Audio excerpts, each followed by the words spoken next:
আসসালামু আলাইকুম। আগত শীত, আগত ভাপা পিঠা।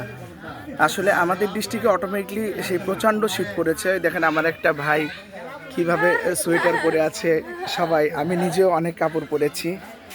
ভাপাটা তৈরি করা হচ্ছে, এই যে ভাপাতে হালকা পানি দেওয়া হচ্ছে। ভাবি, পানিতে কি হালকা লবণও দেওয়া আছে, তাই না ভাবি? প্রতিদিন কত কেজি করে আটা বিক্রি হয় আপনার? আজকে প্রথম দিন। কয় কেজি করছেন আজকে আটা? 2 কেজি। আজকে 2 কেজি করছেন, তাই না? এখানে ভাপা পিঠা, আর এখানে মনের আনন্দে লোকজন কি সুন্দর ম্যারিজ খেলছে। এগুলি গ্রামের সবাই সুখী মানুষ, বিকালে কোনো কাজ নেই।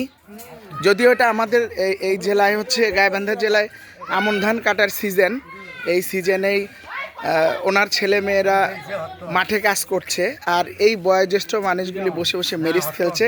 অসাধারণ এক মনোরম দৃশ্য আমাদের এই গ্রামের।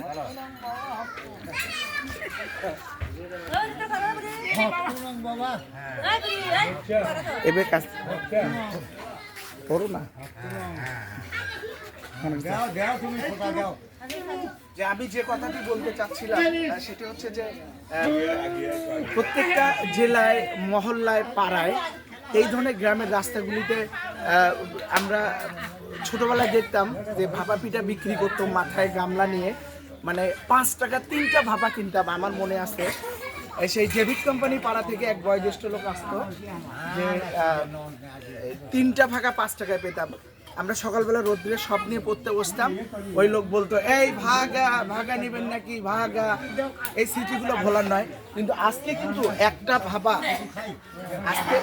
ভাবা কিন্তু 10 টাকা লাগে, আর তখন 5 টাকায় 3টা ভাবা পাইতাম। সেই দিনগুলি হারিয়ে ফেলেছি।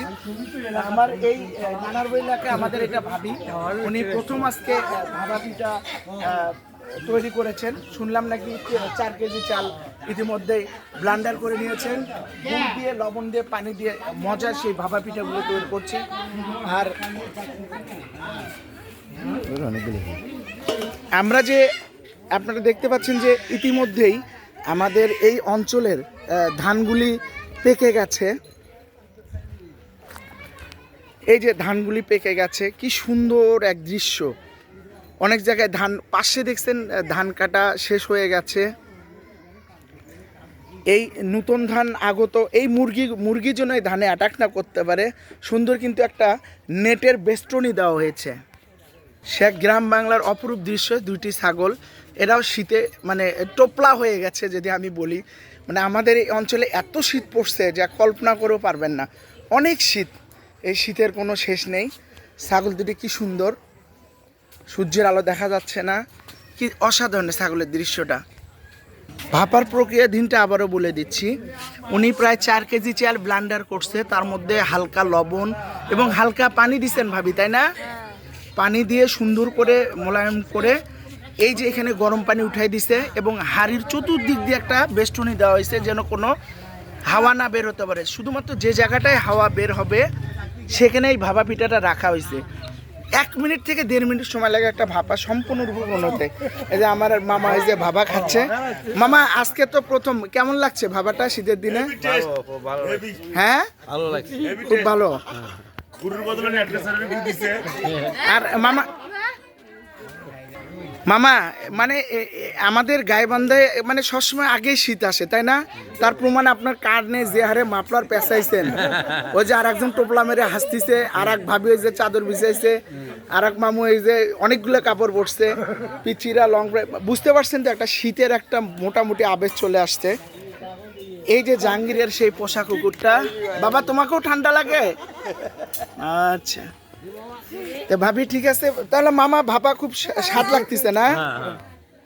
কি ভাই, আসসালামু আলাইকুম। ঠান্ডা কেমন? তুলনামূলক কাল থেকে খুব ঠান্ডা পড়ছে, তাই না? খুবই ঠান্ডা, আপনাকে দেখে বোঝা যাচ্ছে। নামাজে যাচ্ছেন তো? যান, আসতেছে ইনশাল্লাহ।